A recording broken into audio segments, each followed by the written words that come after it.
We're delighted to have David Wright speaking here on the Labyrinth for the first time, and the chimes sound the time, so it's really a wonderful afternoon. David is an associate professor of English and a dear colleague who came to Monmouth in 2013. He was an undergraduate who studied English and music at Millikan, and he earned an MA in English from Truman State before doing doctoral study in American literature and critical theory at Loyola. He earned his MFA in poetry writing at Ashland, where his poetry thesis was entitled Several Heads. Before coming to Monmouth, David spent 6 years on the faculty and tenure at Richland Community College in Decatur, and he served as a visiting assistant professor at Wheaton College for 9 years, and for 3 years taught at the University of Illinois in Champaign. And he has published several collections of poetry. The most recent is Local Talent.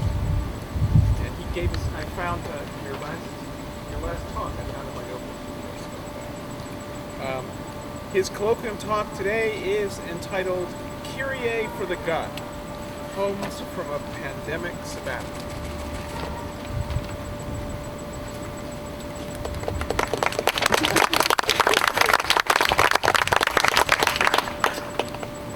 So I just want to thank Chris for that nice introduction that I wrote, but which he riffed on a little bit. I appreciate that very much.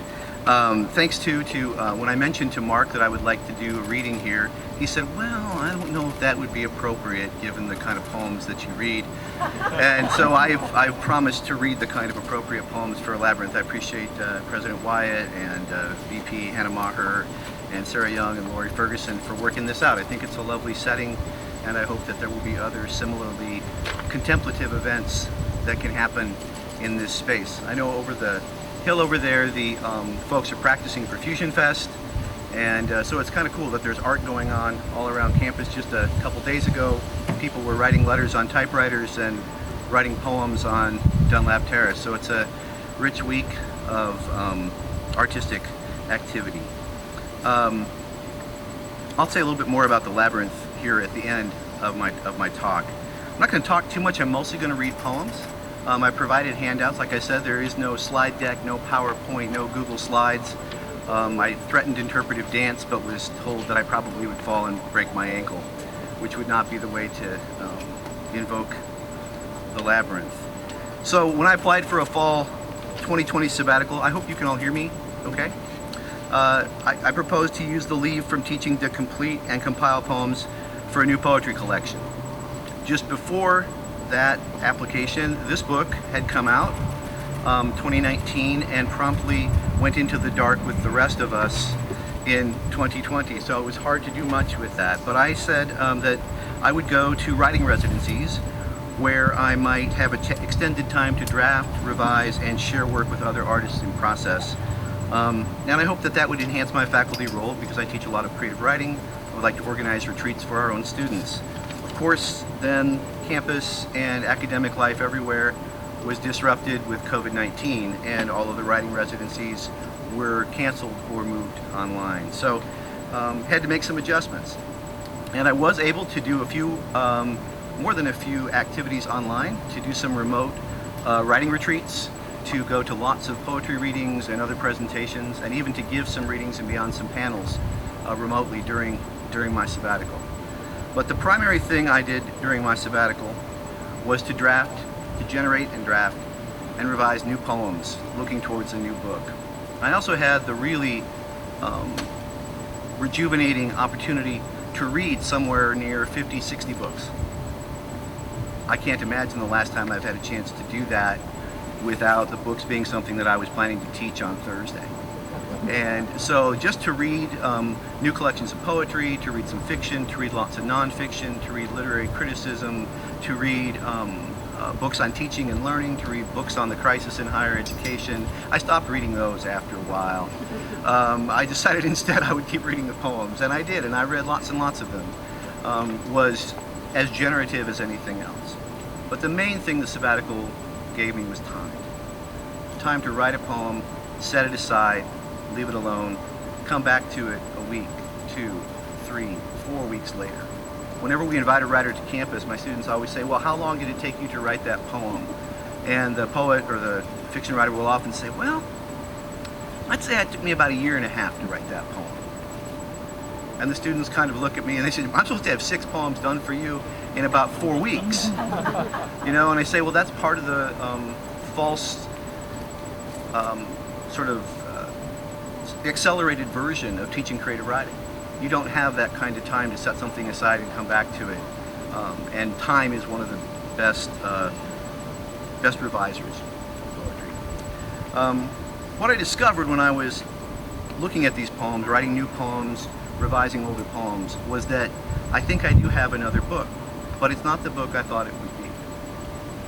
The poems I've written and put in collections before have been obsessed with 3 or 4 things, and these poems will be obsessed with those too. Things like kind of a wounded or dark sense of spirituality. Things like place, this book, Local Talent, lots of poems about place. Poems about the visual arts, or what's called ekphrastic poetry, and lots and lots and lots and lots and lots and lots of poems about music. And those things will continue for me. But what I was looking for were new forms and new ways of writing about those subjects to see what would show up for me again. So the poems I've put in this handout, you can follow along in your hymnals or not, but these are poems that sort of trace that journey towards some new ways of writing poems for me. The first poem, actually I'm glad Tim Tibbetts is here, because the first poem is in response to the burning of the prairie at Le Sueur. That thing that we have to kind of artificially do because we don't have the freedom anymore to let the prairie burn on its own. But if we don't burn it, it doesn't renew. And so this poem feels to me like a poem that could have been in this book. It's a little bit of an older form. So I'll read a few that sound like the poems I was writing, and then we'll move to some others. This poem is Afterburn. I missed this year the burning of the grasses, my friend masked by a red bandana, torch in hand, surrounded by a choir of men chanting shovel and rake, a few women playing extinguisher and hose.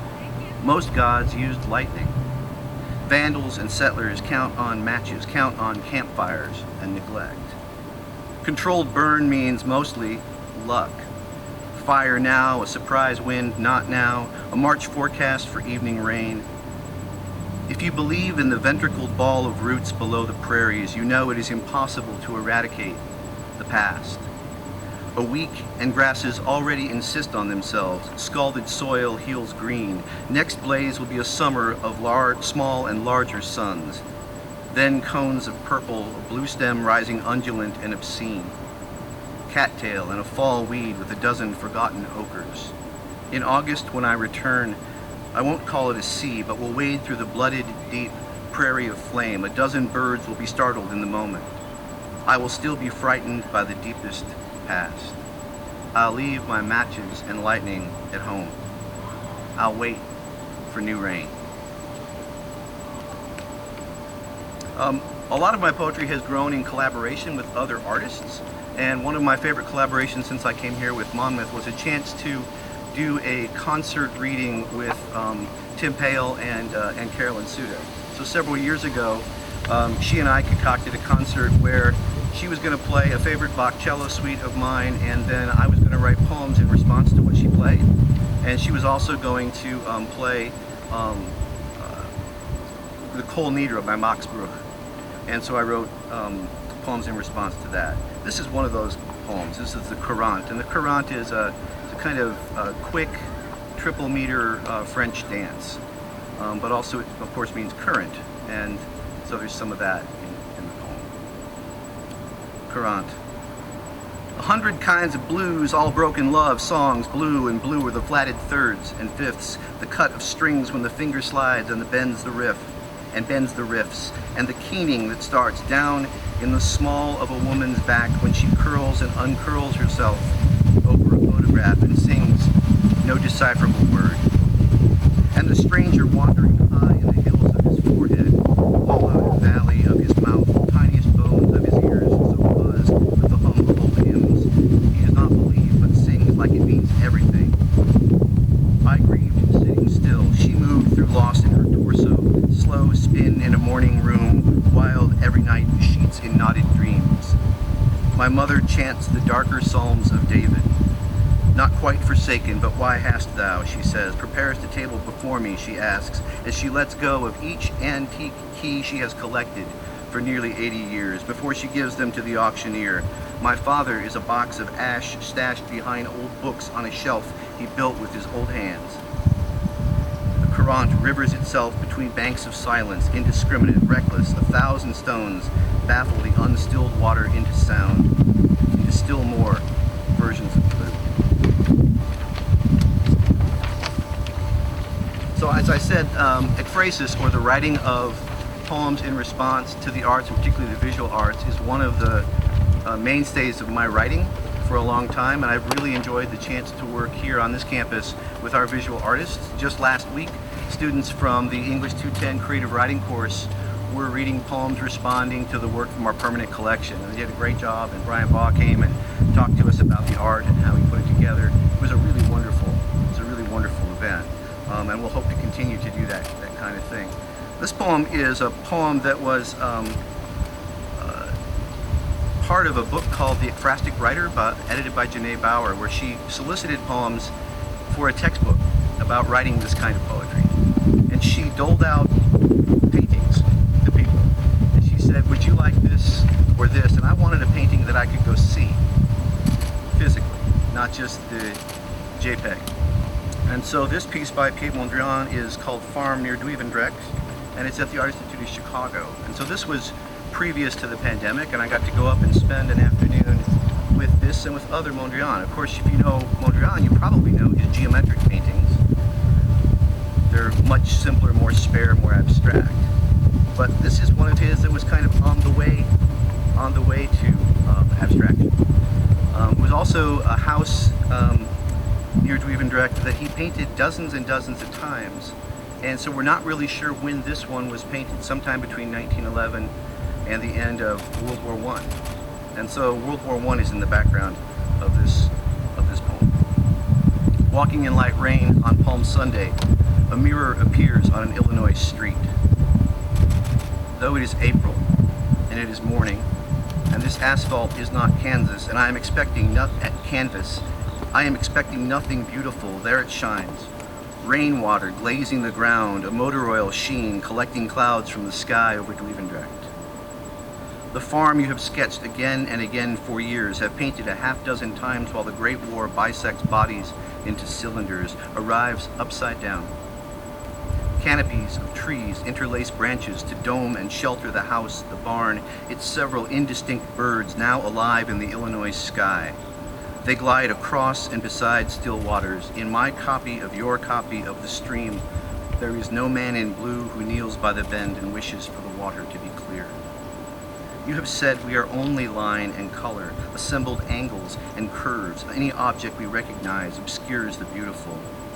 What we need is a purer mirror, a place where we see only absences. I believe that you believe beauty resides in nothing we recognize as a thing. But I am no theosophist. I cannot stop losing sight of the darkness we make from the plastic world.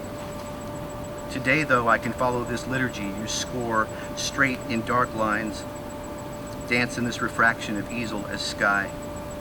How else could a body skip through the Dutch countryside during war, shoes splashing cloud cover into concentric circles? How else could I make my way through bare treetops, never falling through the empty world? Today you show me how to stay a whole shape, to keep from dissolving to ash when I step into what might otherwise be a fire, a light, an actual sun. So I feel pretty good about those poems. Those are good poems for me. Now, I can't tell you whether they're good poems for you, and I would appreciate it if you'd wait at least like 20 minutes to tell me until towards the end of the reading. But they're familiar poems to me. They're poems that I would expect myself to write. They're on topics I like to write, and they're in structures and forms I feel comfortable writing. So when I'm putting the book together and I see those, I think, oh, I could gather a whole bunch more poems just like that. But I went through my files and went through the poems I've had out in the world, and this next one showed up. And it didn't fit in this book or any other book I could quite imagine. So this is a funky form called the Contrapuntal, or the double exposure. And it's a poem that can be read two ways. You can read it down each column, or you can read it across all the way. So I'm going to read it both ways. What I like about it, though, is that it taught me what I wanted to do with the next book. I wanted to write poems that were not only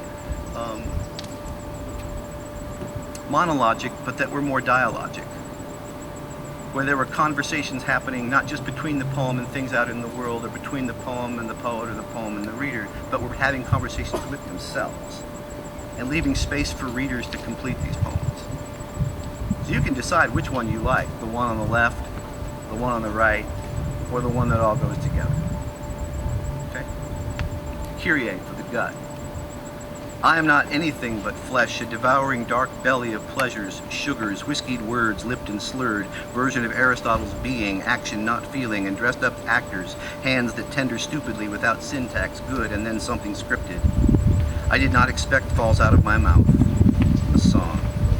Not able to be written and only to be sung and echoed again, nerves alive with regret and surprise to offer, unbiled, hardly sober, a raw thing.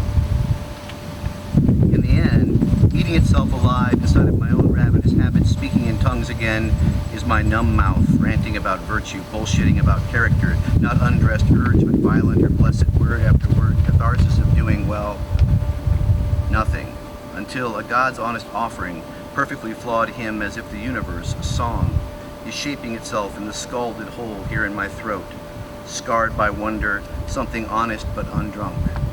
To the day. I am not, in the end, anything but flesh, eating itself alive, a devouring inside of my own dark belly of ravenous habits, pleasures, sugars, speaking in tongues, whiskied words, again is my numb mouth lipped and slurred, ranting about virtue, version of Aristotle's bullshitting about character, being, action, not feeling, not undressed urge, and dressed up actors, but violent or blessed hands that tender stupidly, word after word, without syntax, catharsis of doing good, and then, well, nothing, until something scripted, a God's honest offering I did not expect, perfectly flawed hymn falls out of my mouth, a song as if the universe, not able to be written, is shaping itself and only to be sung in the scalded hole and echoed again here in my throat, nerves alive with regret, scarred by wonder, and surprised to offer something honest, unbiled, hardly sober, but undrunk, a raw thing to the day. So that urge to try to do something that was in dialogue, that could be read several ways, is a risky one, because readers don't really want to work that hard sometimes. That's asking a lot, and I realized that risk, and so I thought maybe there needed to be some humor, some surprise. I'm not going to read these other two poems, these next two poems to you, but I want you to see them. This is a form called the triptych. It's a little bit like the double exposure or the contrapuntal, but it can be read three ways. The first triptych is a more traditional triptych. You can see three columns of words that go together. And it's a poem about an argument, which seems to make sense to me from the arguments I've had in my life. They often circle back on one another and can be read at least 3 or 4 ways. You know? The second one, maybe you will recognize. Zoom triptych for the second week of class when no one turns on the camera.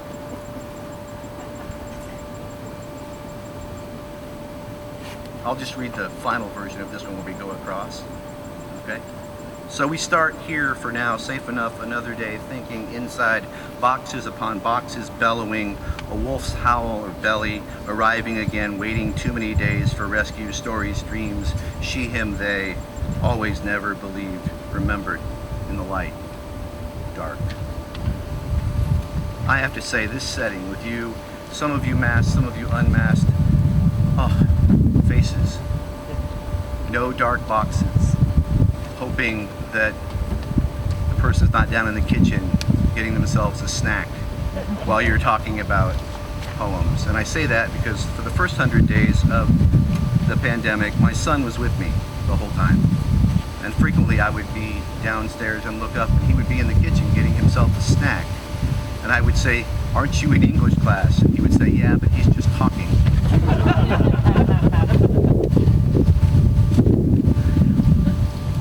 Terence Hayes is one of my favorite contemporary American poets. He's written a book called Why Did It Go Away From You Now?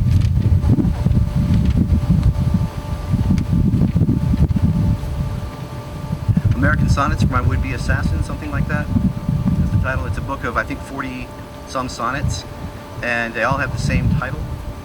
And first line of all of them, when you get to the table, or when you get to the end, all arranges as a sonnet. A whole set of sonnets. It's terrifying. His formal skill. Hayes is a deeply reverential poet towards the poetic tradition, particularly the African American poetic tradition, but he also is a very political poet. And so these poems often take up questions of racial inequity and violence, and but also have dialogue with famous African American poets and other poets. One of the things that Hayes did after he finished writing that book was he invented a form called the golden shovel. Gwendolyn Brooks, poet you might have heard of, longtime Chicago poet laureate of the state of Illinois for a long time. Her most famous poem, We Real Cool, the pool players 7 at the golden shovel, is the tagline for that. We real cool, we left school, we lurk late, we strike straight, we sing sin, we thin gin, we jazz June, we die soon. Now that we is at the end of every line, except the last one when, of course, the speakers in the poem are gone. And she talked often about driving by a pool hall called the Golden Shovel in Chicago and seeing these young men on the side of the road and wondering what they were thinking when society had stopped paying attention to them. And she thought, I will put a we at the end of each of those lines to give them just a little bit more attention than they would otherwise get. So she's been gone now since around 2000, I think. But Terence Hayes invented a form called the Golden Shovel, and anthologies of them have been published now, in which writers take the last words or words from particular lines by Gwendolyn Brooks and make them the last words of their lines in a poem. So it's a poem that's already in dialogue with everything. It's in dialogue with another poet, it's in dialogue with Gwendolyn Brooks, it's something. So the poem that this Golden Shovel is based on is the last part of the second sermon on the Warpland, which you can see on the right. So this is nevertheless a Golden Shovel after part 4 of Brooks's second sermon on the Warpland. I was 2 at the time, my small pink face an April blossom, a grace to my grandparents who brought oranges from Florida to be big-hearted. Where I lived, we thought we heard no boom from the world making more orphans, covering jungles and cities in a chemical sheen. Half of some cities on fire. Oh, diplomat, right down the expressway as if nobody's business mattered but yours. Oh, prophet, in the yard a weed was not to be tolerated. No wild weed in the singular grass meant good citizen. All green and no dandelion, admirable. The pale gardeners tried to silence the last of the loud, but she brooked no quietude. Never, the less live are not less, she said. Salve, be fury and flower. Dignify, conduct blooming, live. There is always a whirlwind.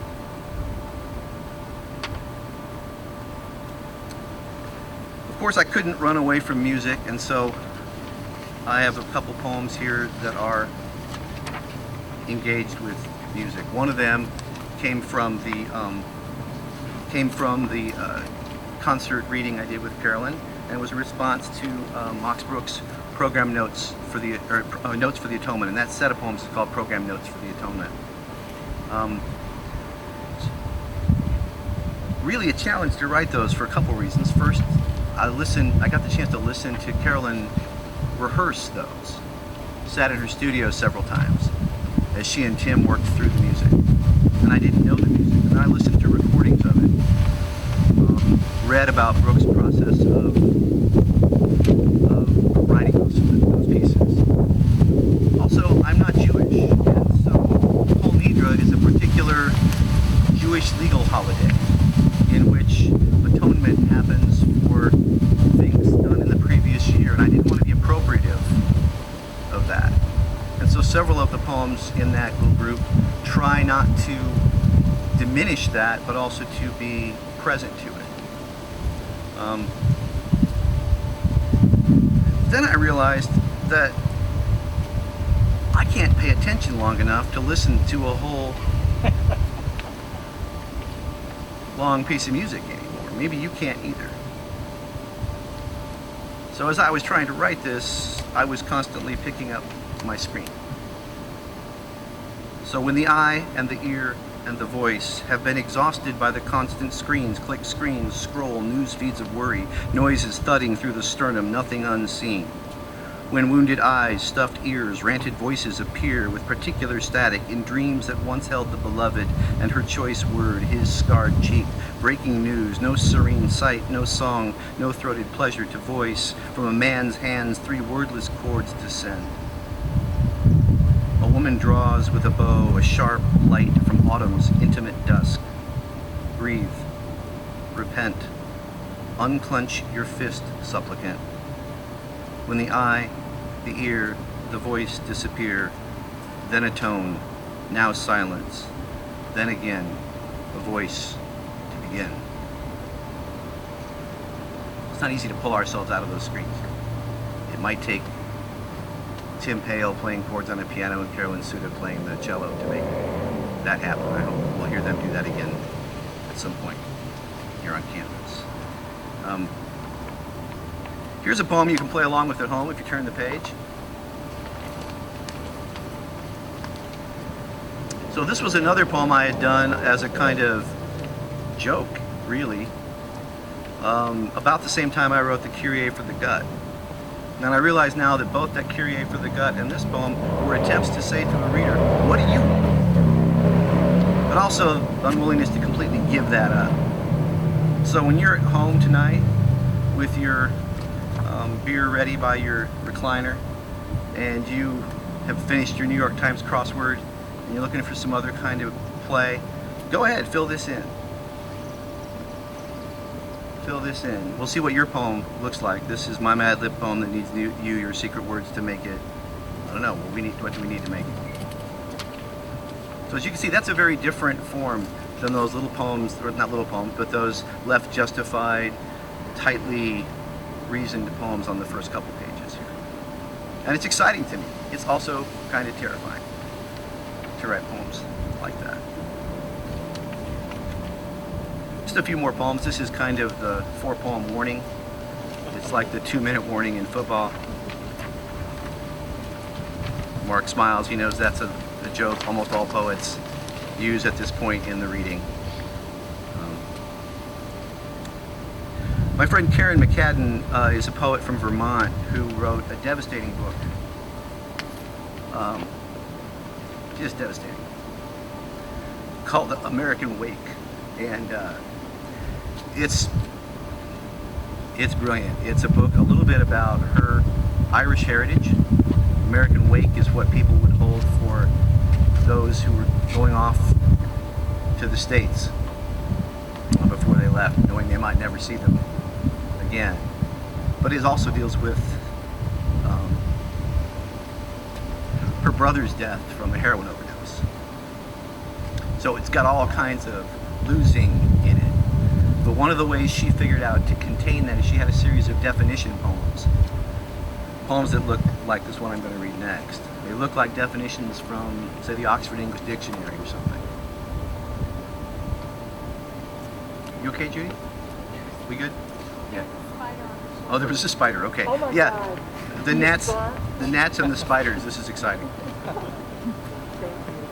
So this is a proposed amendments to the definition of mend, and as you can see, it's in the form of a kind of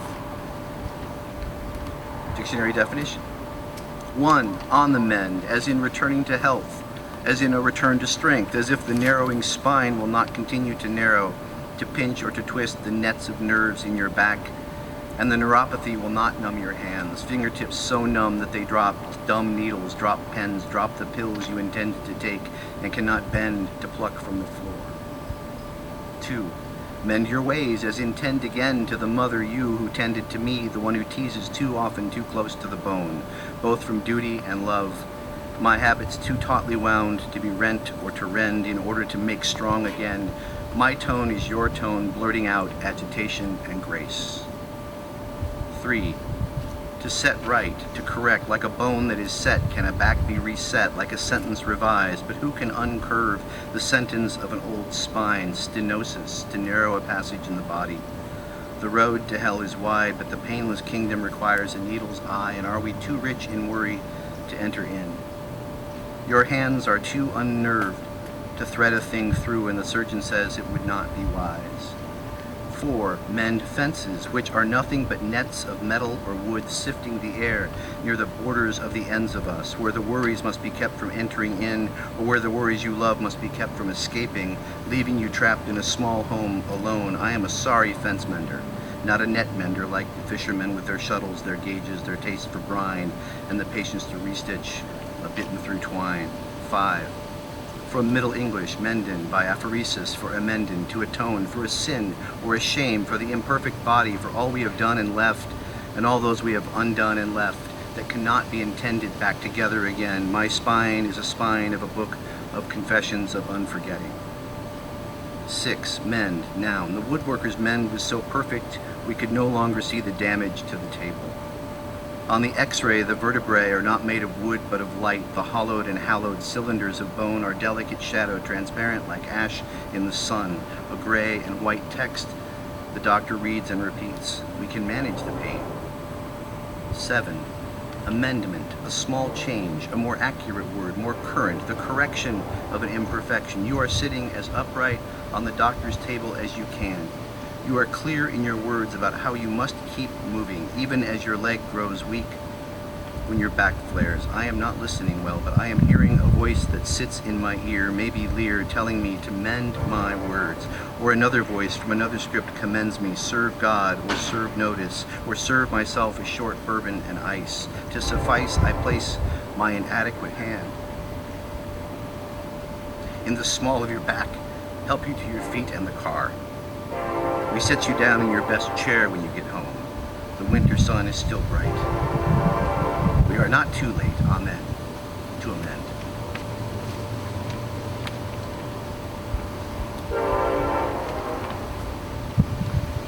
I lied. We're still 3 poems from the end. I forgot about the poem, The Labyrinth, all of a sudden, but how are we time-wise? Great. Thank you. So then there were pandemic poems. And of course, if you're a writer, one of the ways you deal with a lot of time trapped in your home is you write about having a lot of time being trapped in your home. I will tell you there are many pandemic poems that I don't want to read, and these could be some of them. I'm not sure yet. They're still very new. There is a really interesting book coming out from the Midwest Writing Center in the Quad Cities called In These Interesting Times. You know those emails we've all been sending and getting? Well, in these interesting times, in these difficult times, all of those emails. So it's a set of stories, essays, poems written by folks in this area about how we survived 2020. And I imagine now there might be a sequel. So these are a couple of poems that are in that book. I ended up with 2 kinds of pandemic poems. One was a set of masked litanies. I would turn to kind of liturgy as a way to think about this. And one is a set of consolations. So I'll read you a couple of those. Masked Litany 1, early June. Breathing my own breath again, dark scalded coffee, acrid in a blue paper mask. Every other covered smile is a frown or a smile. A numbed face, terrified. I am full of recycled air as I eye you, my unmasked brother, and believe you, mother bareface, when you show me you don't know or care to know, can't go to the trouble to believe in the trouble that we are the trouble, and so I double my masks tomorrow. I mouth this masked, invisible litany because I can, not yet breathless, only restless in the skin, this face, these nervous hands. I too dislike my familiar breath today. I too am here to buy fresh bread for a table of 1 or 2. I too could be, will be death for someone someday. Why do you think it has to be today?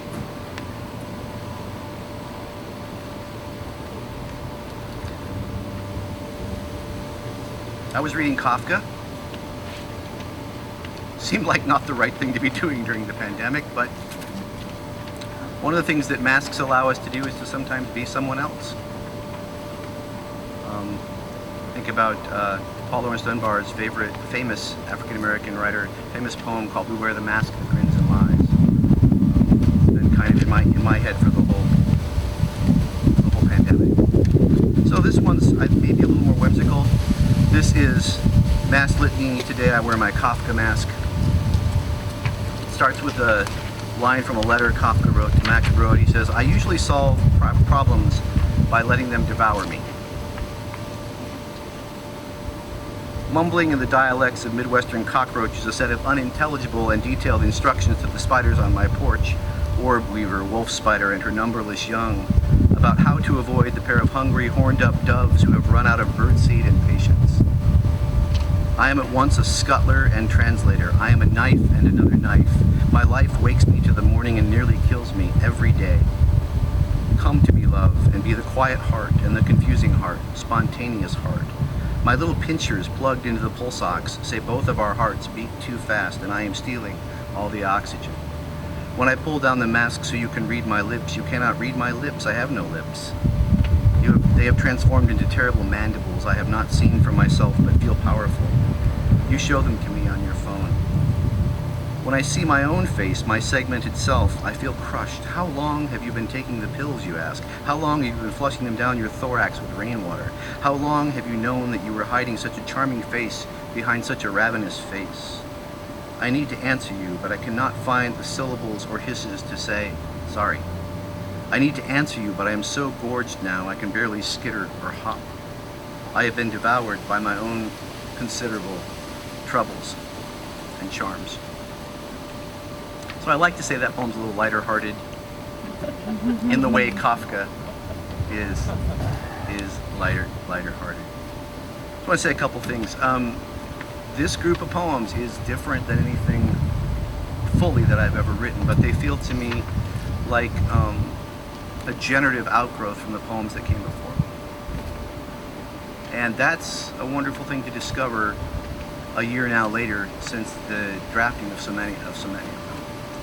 That there are new poems to write, and there will be more new poems to write. Some of them I will write on typewriters, Brad, I promise. Okay. One new poem I've written is an invocation for this labyrinth, and thank you, Audrey and Michael said they would help me pass these out. I have a copy for you, a little broadside of the poem. Labyrinths had not, in my past, been a part of my spiritual or meditative or contemplative tradition, though I know many who have, and I've seen a few labyrinths in churches or at retreat centers and haven't really known what it meant to walk a labyrinth.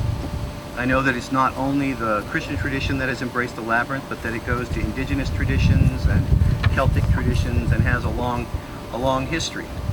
The key, I think, for understanding a labyrinth, as far as I know, is thinking of it not as a maze. You know, the maze is designed to confuse and frighten us, and you can probably go out into maybe next time I'll do a reading in a corn maze here in Illinois and we'll never get out. I've written poems like that. But the labyrinth is to know our way, to find our way to the center a step at a time. And to be mindful of ourselves in that process, and then to walk out the way that we came in. And so since the labyrinth was completed and I knew I was going to do something for the labyrinth, I've been walking the labyrinth in different ways. And I've seen some others doing it. Mark told me a story the other day about watching someone out here walking in her bare feet, feeling the work of these really fine masons under her flesh, feeling the ground. And this is just really some beautiful work. I'm so grateful to the dolls for having had this constructed. So this is an invocation for a labyrinth. The kind of poem that it is, and it fits in this kind of wanting to do poems that are somehow structurally or formally different than what I've done. Carl Phillips calls this a bivalve, a poem that has two sets of lines that are roughly equal and then has a kind of hinge line in the middle where the poem turns or goes another direction. The hinge line in that Kyrie for the Gut was a song, that little two-word line. This is also what some would call a palindrome poem or a mirror poem, meaning that it reads roughly the same way in as it reads going out. And that made me look up this essay by Carl Phillips where he writes about bivalves, and he says this, and I wanted to read it. He says in his essay, "In some ways I think of this as the essence, the actual being of a poem. Not just what it says, but how it says it. The structure will almost always yield meaning that the words alone cannot carry. To read a poem without giving thought to how it is put together is to somewhat miss the point. So the structure has a meaning that it carries that is even above and beyond and in cooperation with the words." So again, thank you for coming out for this. We'll have a little time for Q&A if you're not eaten up by gnats yet. This is Invocation for a Labyrinth. Though you cannot see the center from the start, though you can see the center from the start, you cannot know what's there, and this is it. For any act approaching prayer, the heart empties, fills. Each beat completes a circuit, then opens to wait, closes again. These curves and all their tripping turns are bursts of breath, the blood, current released, returned. Our nerves must fire before they calm. Lean, walker, towards not death, a now visible center where worry cedes to silence. Your body stands alive here, eyes open. Labyrinth, merely a mirror of the whole world facing a mirror of the holy. Your body stands alive here and still, labyrinth at once indivisible. Center, here worry cede to silences, firing away to calm. Leave, walker, towards not death, but blood's currents, released, returned. Ride nerves and all their tripping turns, your bursts of breath. Open your mouth, then wait. Close. Again. These curves empty, fill. Each step completes a circuit. For any act approaching prayer, the heart cannot know what's there. And is this it? When you cannot see the center, then you start. Thank you.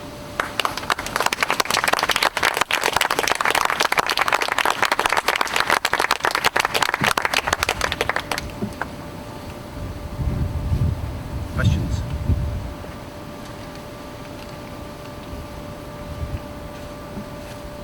This is $12. No one asked, but I thought I'd go ahead and answer anyway. How much did you generate during the sabbatical? Number of poems? New poems? Yeah. 60. So the same number of books you read? Just about, yeah. That's interesting, isn't it?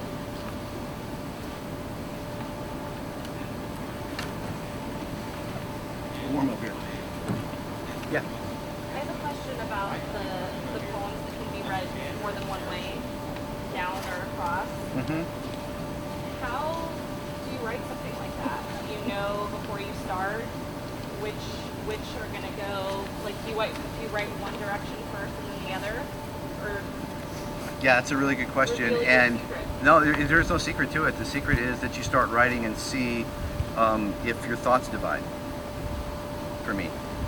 And if the thoughts divide in some way, if there's a word that I find particularly connotative, it means several things at once to me, then that becomes the end of a line, because I suspect that I can do something with that in two different directions. All right? It's a really hard thing to do. It takes a long time to write one, whether it's the triptychs or whether it's the contrapuntal. But it's a blast. It's the kind of thing you only do if you love language and the way words mean and unmean themselves, and if you love play. It's not a way to send out an already preconceived message. It's a way to discover in the writing the saying of the thing you need to say. And then for me, there always has to be some level of linguistic music in it, or I'm not interested. I don't want a poem that sounds just like a paragraph. And so even in the poem that looks like a definition, I hope you can hear the tension and the sound and the music in it. That's what I would hope. Otherwise, I would just photocopy the definition of men and hand it out. Right? So does that somewhat answer? I mean, I can't track the process for each one of those. Actually, though, I could probably go back and hit earlier version on Google Docs. But there's something about the way in which your thoughts divide, you know, and you go, oh yeah, and language connotes. So that's the best I have. It's a good question. Thank you. Other questions?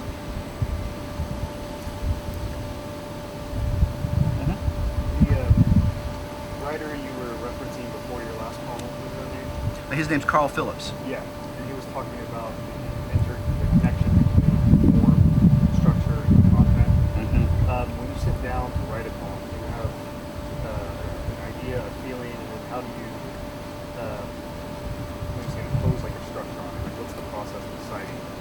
So when you've written enough, you have enough sort of structures or forms at hand that you might think this feels a little bit like it needs to be repetitive. I'm going to write a villanelle or a pantoum. Or this feels like it's a question and an answer, so I might write a sonnet, which has an octave and a sestet. Then you'll find out you were wrong and you have to change that form, right? But it's like asking, I don't know, I mean, if I asked Stephanie and Janice, when do you use a big canvas and when do you use a small canvas? Or when do you use clay versus paint? Sometimes it feels a little intuitive, but that's because you've been doing it for a really long time, you know? Or sometimes it is, what am I eager to write? I want to write a short, tight, taut poem here. So yeah, I think it partly becomes being familiar with structures. One thing I know about the poems that I value is they all have some kind of a turn in them. They all get weird or go in a strange direction at some point. They're not just a transcription of something I saw or felt. God forbid, especially it should be felt, you know? So for me, if the poem doesn't turn, it doesn't work as a poem. You know, last week at Francisco's talk, he quoted Borges saying, you can get a labyrinth by holding two mirrors together. That's all it really takes. And I had already been thinking about that in writing the labyrinth poem, and when he said that, I went, oh, that's the hinge line of my poem. Let me steal from Borges. I could do worse than that. But the structure was kind of then built in. This needs to be a poem that moves in some way. Shweta? How do you teach something that is so intuitive? So intuition driven. Well, if I didn't believe it could be taught, I wouldn't try, I know. first of all. And a lot of what folks are asking about is technique.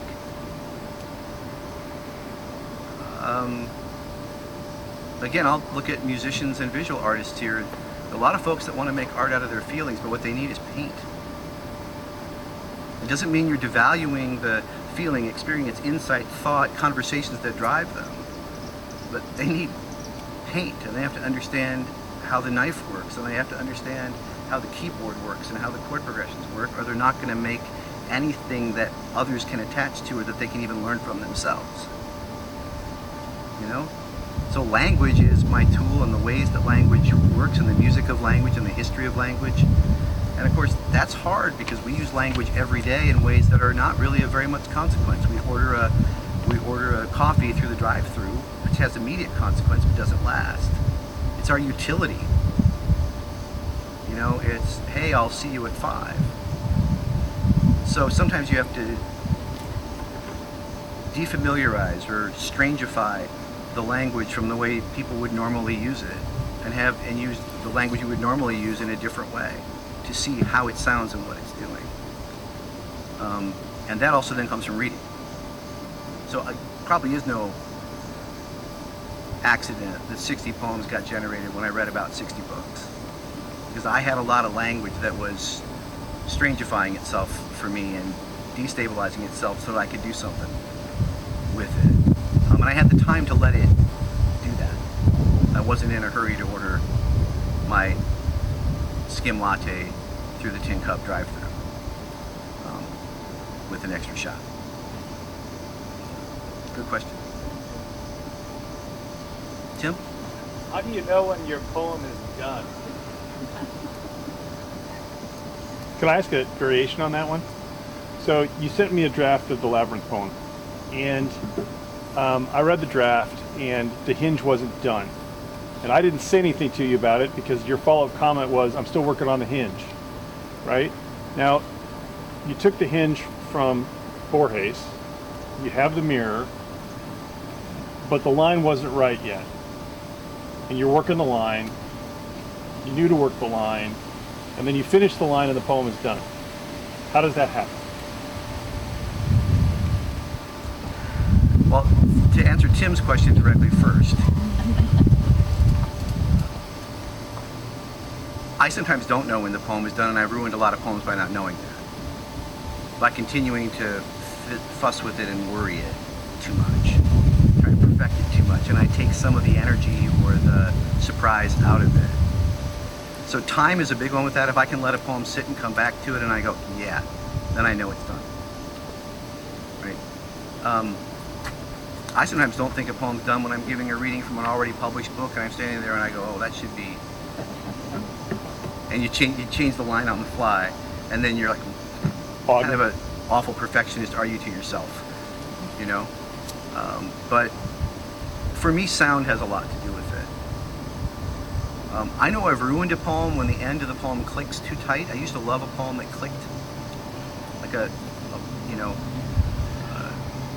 clicked shut. Now I want a poem that bounces open, that goes somewhere else. In terms of the line that's the hinge, having a hinge line made it easy to know that that was the line I really need to get right. That line is only there in the poem once. The other lines I could play with. You know, there was pretty much the same line reconfigured a little bit on the first half and the second half of the poem, but that line had to be right, and it had to sound right. Merely a mirror of the whole world mirroring the holy. I didn't have whole world in there, I had the world. And once I had that internal rhyme of whole world mirroring the holy, I felt like I had the thing I needed. And at the center of that line, at the center of the poem, is the whole world. So it felt right. It's a complicated way of saying it feels right, but it felt right. Janice? I have to ask, since you just mentioned a ruined poem, I'm really curious about if a poem, once it's been ruined, can be unruined, if you can recover it, or if writers keep this closet somewhere of ruined poems, or do they just click the delete button and they would go away? I never click the delete button. Ever. I have so many boxes of notebooks and ruined poems and file folders. One thing I do if I try to revise that poem again is I cut and paste it into another document and start fresh, because I want to keep some of the energy that was there. My students, it's so sad, I say, please turn in the earlier drafts of your poem along with the final draft, and they're like, what do you mean earlier drafts? Because they're writing it all in the file and they just keep changing it. Does that happen to you, where your students like don't have the earlier draft of anything? Yeah, so I keep them. I will sometimes go back to them. I sometimes won't, but I might even cannibalize a line from it. You know, that sounded really, really good. You know, I should say, without being on campus, it was really wonderful to be able to be in touch with all y'all in different ways. Of course, you know, Audrey was incredibly supportive of this process for me, and I'm really appreciative of that. But my son was there. He would come downstairs and say, Dad, did you write anything today? You know? I was exchanging notes and emails with folks. I was sitting on porches 6 feet away, having a drink and talking about this kind of thing. And so, for me too, part of the dialogic nature of writing is to be in relation with people and in conversation with them. And again, this community has been generative of that for me since I got here in 2013. And I hope that some of this work can be generative back to folks as you're teaching and reading and writing and making art and working in labs and working in classrooms and all the rest. So thank you very much. I appreciate it.